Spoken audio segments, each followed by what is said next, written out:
Ladies and gentlemen, we meet again towards Parashat Ki with an abundance of 74 mitzvot. One of the mitzvot is very relevant for the week of the 1st of September that we open all our schools and we restart the whole educational year. And that is a very surprising mitzvah of Ben Sorer Umoreh, what to do with a stubborn and rebellious son.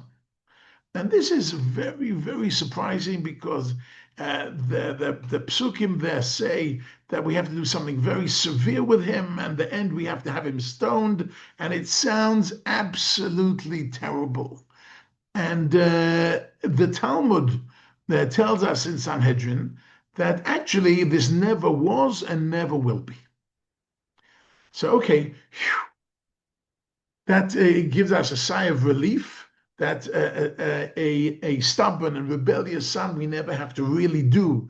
And this terrible process, which ends up with the stoning of the son. However, the question is if it's never going to happen, and it never did happen, so why is it brought down in the Torah? The Torah isn't just a book of theories, and it isn't science fiction. It's got to do with real life. So the Talmud continues and says, Ela drosh v'kabel sachar. It is there that we should learn from this.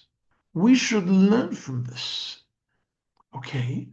Drosh v'kabel sachar. Learn from this, and you'll get your reward from the learning from this. So what should we learn from this? So actually, almost all the commentators have got a license now to actually go in any direction they want. I'm just going to share with you 3 directions I found which are very, very interesting. Let's start with Rashi, as one usually does. And Rashi says, Neherag al Shem Sofo. That means at the end of the day, he's being killed because we see where this boy is going to. He's now stubborn and rebellious in a way that he only stole from his parents. He didn't steal from outside the family. He stole from his parents, and he went outside the family to eat it or use it beyond the parameters of the home. But that is already a very, very bad sign because eventually, says Rashi, he will not only steal from his father, he'll steal from others as well, and he'll do terrible things, and he'll end up killing, and he'll end up doing terrible things, and therefore, Yamut Zakai v'al Yamut Chayav. Let us kill him when he's still young and he has not done many averot, because we're talking about a 13-year-old. He's not done.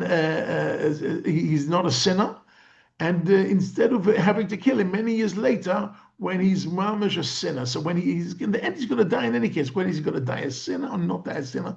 So the direction Rashi is taking of Drosh v'kabel sachar, we're actually learning from this, is we have to look beyond the horizon. What direction are our children going in? We have to see what direction is being taken here, and after we learn from that.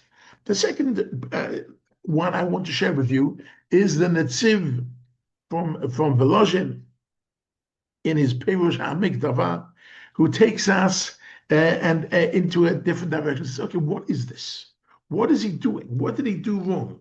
So he brings the pasuk from Mishlei, Shma b'ni musar avicha, va'al titosh torat imecha. And he explains this pasuk by saying that the role of the father is to teach Torah and to tell the boy what to do and what not to do, and how to keep mitzvah and the mitzvah that he has to keep. And the role of the mother is behavior, is teaching him derech eretz, teaching him to be a mensch.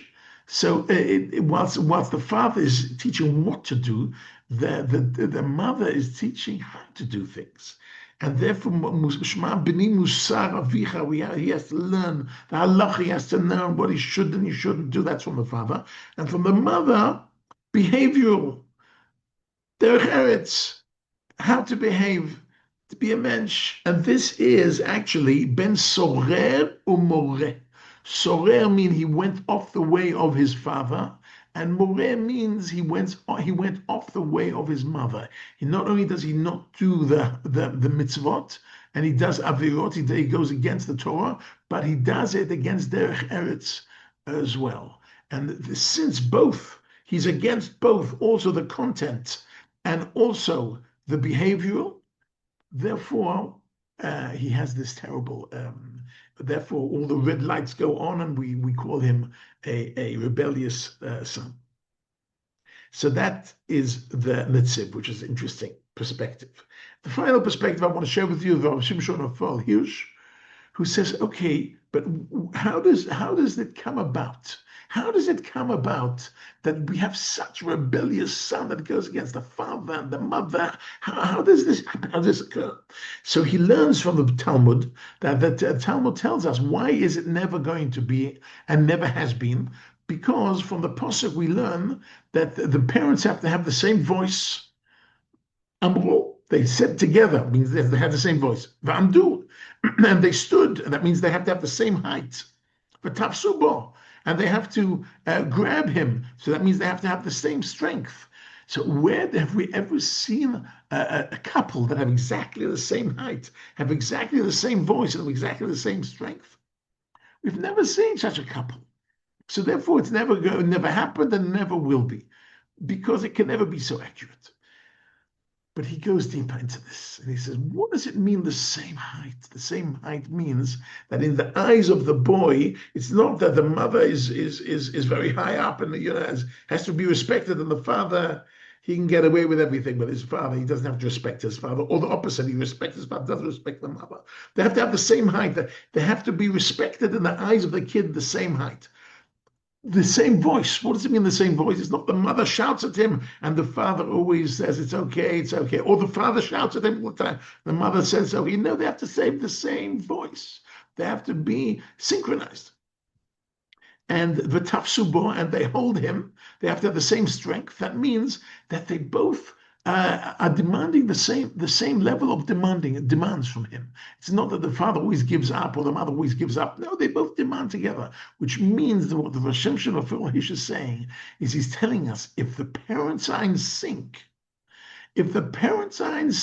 how they relate to their child, so rebellious son will never happen and has never happened, because we have to be, when we talk about the first week of the educational year, for the first week of September, parents at home have to make sure that they are in sync in the message they're giving to their children.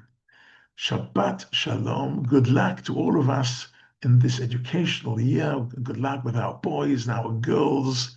We should always only have nachat and only success, and be proud of our children and grandchildren.